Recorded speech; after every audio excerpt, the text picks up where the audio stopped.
그래서 왜 이 사람을 국토부 장관으로 임명했나?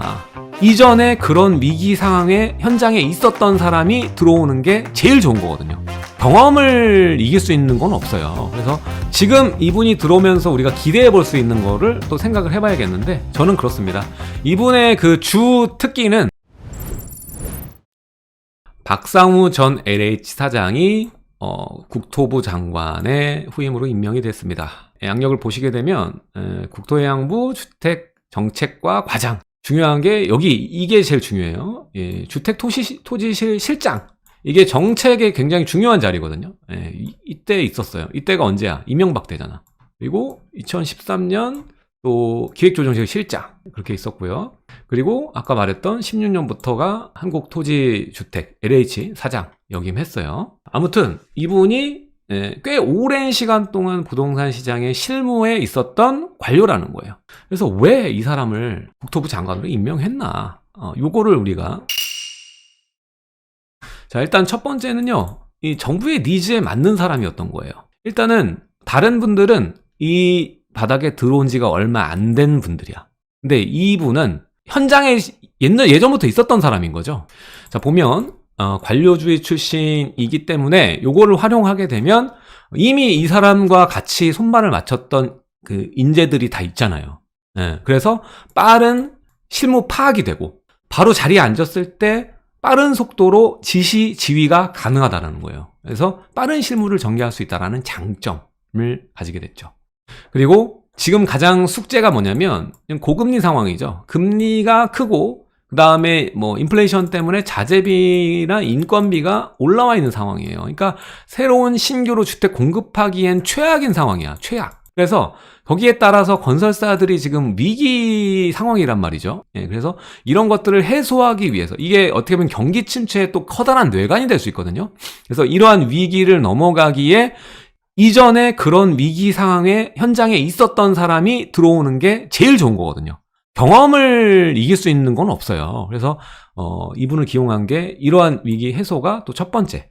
두 번째가 지금 아까 말씀드렸다시피 주택에 대한 공급이 절벽 상황이에요. 절벽. 그냥 낭떠러지야. 그러다 보니까 이거를 해소하는데 또 주안점을 두고 빠른 속도를 빠르게 하기 위해서 실무자를 다시 장관 자리에 기용했다. 자, 이거는 과거에 이명박 대통령 때 이후에 최초라고 보시면 돼요.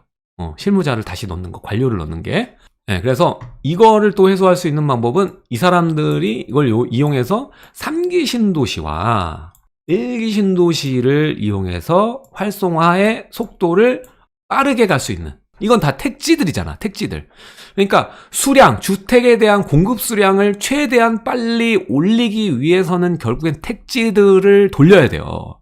그럴 때 3기 신도시 지금 진행 중인 지역을 빠르게 돌리고 거기에서 공공분양과 공공입대 주택에 대한 속도를 빠르게 시계를 돌리는 거죠. 여기에서 윤석열 정부가 지금 밀고 있는 뉴홈을 50만 가구를 만든다고 했을 때 그거를 임무를 완료시키기 위해서는 이거를 빨리 돌려야 된다는 거예요. 이거를 빨리 돌려요. 지금 기존에 있던 서울의 재개발 재건축을 빨리 돌린다고 해서 수량을 맞추기는 어려워요. 그래서 최대한 빨리 돌려서 수량을 맞추기 위해서는 3기 신도시와 1기 신도시가 가장 핵심적인 이 주택 공급 정책이라는 거죠. 그리고 더불어서 이게 필요할 것 같아요.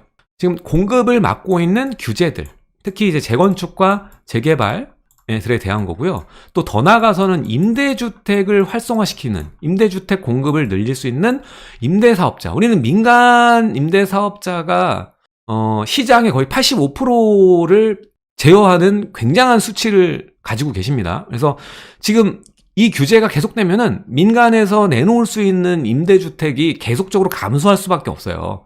특히 가장 문제가 되고 있는 게 지금 시장을 무시한 강제 역전세, 공시가 126% 룰이거든요. 이게 보증보험이랑 연계돼가지고 이게 큰 문제가 되고 있어요. 그래서 이거에 대한 것도 정상화를 해야 되는 숙제 중 하나라고 보거든요. 이게 저는 다음 스텝으로 필요하고 나올 거라고 좀 보고 있는 거예요. 이분이 그러면은 전에 어떻게 했는지를 한번 살펴보자고요. LH 사장 시절의 평가. 취임하고 나서 그 LH 사장 그 3년 동안 그 LH의 부채를 20조 원을 감축시켰어요. 그래서 그 임기 중에 공공기관 경영평가 A등급을 만들고 또 상까지 타신 분이에요. 이게 운영에는 능력이 있다라는 소리예요. CEO로 능력이 있다. 지휘를 잘 한다라는 거죠. 그리고 시장에 대해서 가장 잘 알고 있고 잘 할 수 있는 실물자로 평가가 되기 때문에 그래서 뽑은 거다라고 보여요. 바로 시장을 제일 잘 알고 잘 할 수 있기 때문에, 그리고 예전에 이 하락장도 경험해봤던 사람이고, 그때 당시에 이 사람이 시장론자인 게 바로 직전에 NH 사장 시절만 보는 게 아니라 이전에 우리가 임기 때도 봐야 된다는 거죠. 아까도 설명드렸다시피 2010년부터 12년까지 주택토시실이라는 아주 중요한 자리에 실장으로 있었고요. 이때는 하락기였단 말이에요. 부동산 하락기. 이때 추진했던 것이 분상제를 탄력 적용하는 거, 그리고 제초안을 폐지하는 거 등 주택3법이라고 그때 당시 했었는데, 이 침체기를 벗어나기 위한 시장 활성화 대책을 추진했던 인사라는 거예요.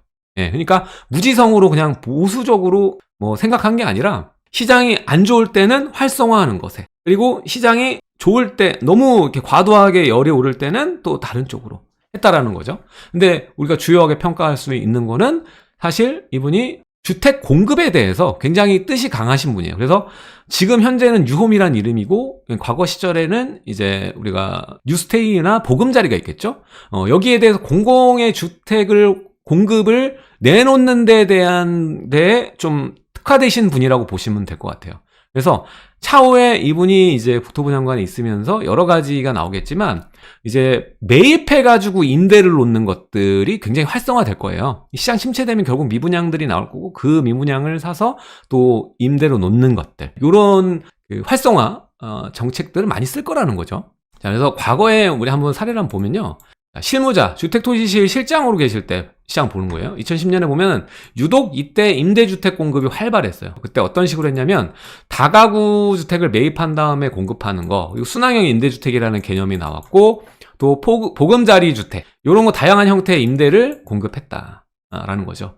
이때 당시에 보면 매매 수요가 줄고 전세가가 계속 상승했습니다. 유독 상승하던 시절이고 매매가는 빠지던 시절이라고 보시면 돼요. 그 다음에 이 2011년은 분상제를 폐지하고 민간 임대사업자 지원을 강화했어요.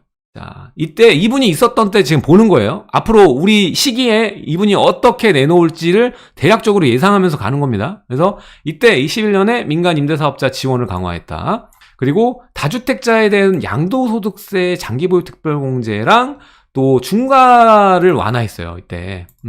그리고 또 하나, 2011년 돼서 강남 3구의 투기과열지구를 해제했어요. 그래서 제가 보는 게 내년에 2월에서 3월 이때쯤이면은 강남 3구랑 용산이 해제될 가능성이 높아 보인다라고 얘기를 했죠. 거기에 또 어느 정도 맥을 같이 한다고 보시면 될 것 같아요. 이분 들어오고 나서 제가 봤을 때는 이제 강남 3구 용산이 해제될 가능성이 높다. 그리고 또 2011년에 제초안이 이제 2년간 중지, 이런 정책들이 나왔었다라는 거죠. 그리고 2012년 마지막으로 보면은 이때가 이제 집값이 진짜 많이 빠졌던 시즌이죠. 이때 보면은 여러 가지 경기 부양 대책들이 나왔어요. 이때 대표적인 거를 보면 취득세율을 인하했어요. 그래서 9억 이하에 대한 주택을 2%였는데 이걸 1%로, 9억에서 12억이 4%였는데 2%로, 12억 초과가 4%에서 3%로.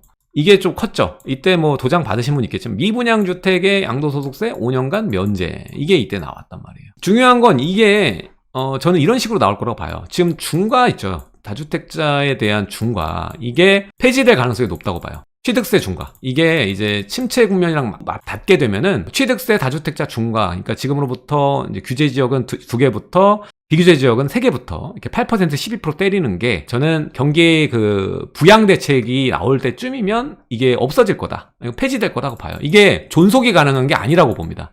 이게 비단 수도권만을 위해서 되는 게 아니라 이 지방에 있는 미분양 주택들이 나오기 시작하면 이게 없어질 거예요. 지방에 여러 지역들 있죠. 지금 다시 뭐 세종도 안 좋고 다 안 좋은데 대구도 지금 미분양 많고 막 이랬었잖아요. 이런 것들이 다시 미분양 추세로 가다가 이게 수량이 늘어나게 되고 경기가 안 좋아지고 건설사가 버거워지고 PF 금융 충격을 가해질 정도 지경에 이르게 되면은 이 취득세 중과에 대한 폐지가 논의가 될 거예요. 그리고 폐지가 나올 겁니다. 그래서 이거는 존속 가능한 게 아니야. 없어질 거야. 자, 그리고 이때 당시 보면요. 기억해보면은 매매 시장이 침체했고요. 이게 제일 많이 빠졌어요, 이때가. 버블 세븐 뭐 폭파하면서 뭐 이때 가장 뉴스를 살펴보면은 그 소득에 대해서 뭐 60%를 이자로 감당해야 되는 그 하우스 푸어 뭐 이런 얘기가 많이 나왔던 때고, 매매 시장 침체, 수요가 감소, 게다가 재건축 이주 수요도 발생했단 말이에요, 이때. 그러면서 전세 수요는 엄청 많은 거지. 그러면서 전세가가 고공행진이었던 시즌이에요. 그리고 그 다음에 신도시들이 들어오면서 다시 이제 전세 수요가 좀 안정되고 전세가가 안정되다가 다시 이제 16년 맞이해서 전세가가 다시 확 올라가는, 그 레파토리로 돌아가거든요. 제가 이제 2020년, 11년, 12년에 대한 정책들을 얘기하는 거는 뭐냐면, 이때 이 정책들이 나올 때 현장에 있었던 분이 지금 박상호 LH 전 사장님이에요. 토지실 실장에 계셨단 말이죠. 그래서 저는 이분이 시장주의적인 성향을 가지고 또 시장에 맞춰서 시장 정상화, 그리고 지금 가장 문제가 공급에 대한 문제이기 때문에 공급 활성화에 대해서 빠르게 실무에 앉아서 빠르게 또 진행할 수 있는 능력치가 있는 분이다. 전 이렇게 봐요. 지금 이분이 들어오면서 우리가 기대해 볼 수 있는 거를 또 생각을 해봐야겠는데, 저는 그렇습니다. 이분의 그 주 특기는 임대주택을 활성화하는 거라고 좀 봐요. LH 시절에 임대주택에 대한 활성화, 그리고 여러 가지 정책들 만들었던 분이기 때문에 이거를 좀 기대한다. 그리고 공시가 120 룰이 이게 현장에 과연 맞는 소리냐, 이건 말이 안 되거든요. 사실 강제로 전세가를 정부에서 제어하는 수단이 돼버렸어. 그래서 이거는 폐지를 해야 됩니다. 이게 없어지지 않으면 오피스텔과 빌라들 공급이 안 될 겁니다. 서민주택들이 오피스텔 빌라에서 나오게 되는 거거든요. 자, 그리고 두 번째, 임대사업자에 대한 활성화 대책을 전 기대합니다. 자, 지금 임대사업자는 유명무실하죠. 임대사업자를 내는 사람이 없어요. 근데 임대사업자가 지금 이득이 된 건 뭐냐면, 이 보증보험 가입할 때 아직 유예되고 있거든요. 임대사업자가, 그러니까 임차인이 아니라 임대사업자가 내시면 임대사업자 가입이 필수야. 임대사업자 등록하신 분은 이 150 곱하기 90으로 되는 거거든요. 이렇게 해가지고 지금 돼요. 근데 지금 이게 120률이 문제가 뭐냐면, 보증보험은 이렇게 해서 가입이 되거든요.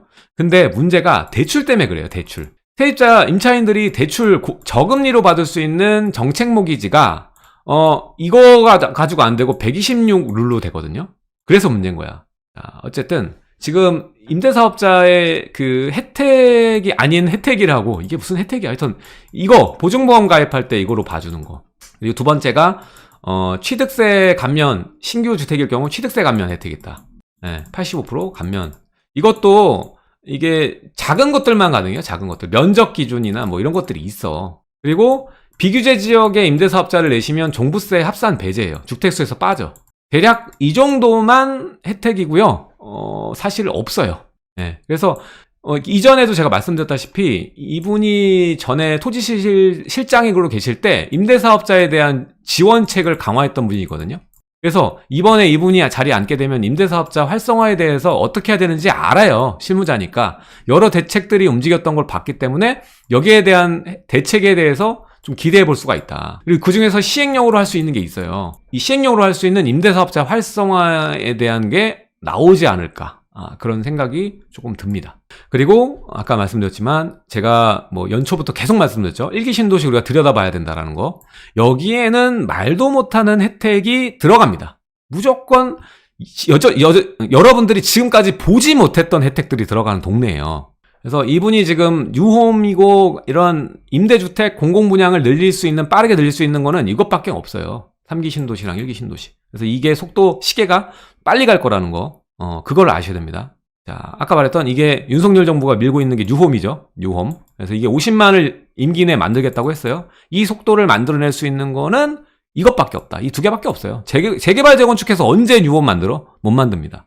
그래서 새로운 택지들, 그리고 주거탁해도 재건축이 안 되던 동네를 재건축 시계를 돌리면서 대규모 지구로 만드는 거죠. 1기 신도시에만 해도 그 단지 수만 해도 350개가 넘습니다.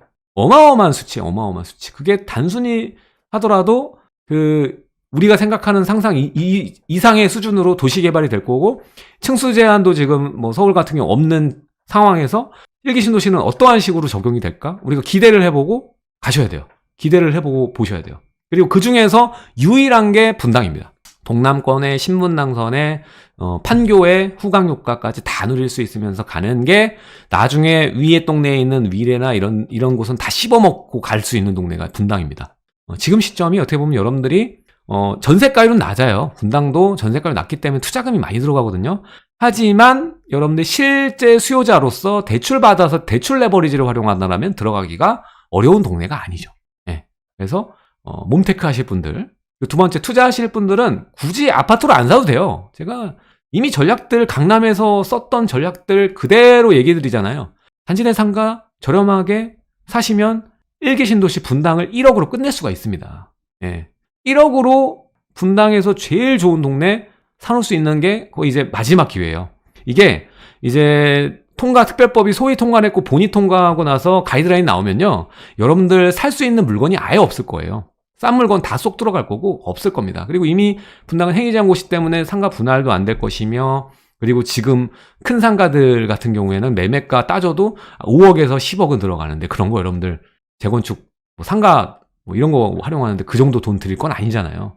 그래서 여기에 대해서 어떠한 투자 전략이 있고 어떠한 단지가 좋은 단지인지, 또 어떻게 사야 되는지, 이런 것들 다 오프라인 강의에 제가 말씀드립니다. 매주 수요일 오후 2시 반 제가 매주 수요일 진행하고요. 놀부가 진행하고요. 토요일 날은 이 오전 10시에, 이거는 직장인분들이 토요일 날 만들어 달라고 해서 저희 솔로몬 소장이, 일요일 라이브하는 솔로몬 소장이 나와서 토요일 날 오전에 강의를 합니다. 1억으로 분당에 입성하는, 분당의 재건축 입주권에 투자하는 방법에 대해서 안 오신 분은 아무튼 시간 가면 후회해요. 강의 신청은 이 고정 댓글에 파란 링크 누르시고 신청할 수가 있고요. 링크에서 하시면 뭐 강의로는 노쇼 방지 신청만 하고 안 오는 분 있어가지고 영화 한 편 값 22,000원이면 됩니다. 이것뿐만 아니라 뭐 서울도 마찬가지, 서울에도 어떤 지역에 투자를 하는 게 좋은 건지 같이 설명을 드리니까 강의를 한 번도 안 오셨던 분들은 꼭 한번 나와 주시면 좋겠습니다. 멤버십으로도 이런 내용들 볼 수 있습니다. 24년 봐야 될 아파트도 제가 찍어드린 영상이 있고,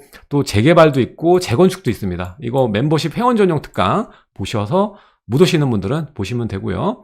또 이런 라이브는 숨겨졌다가 다시 나오니까 이렇게 보시면 돼요.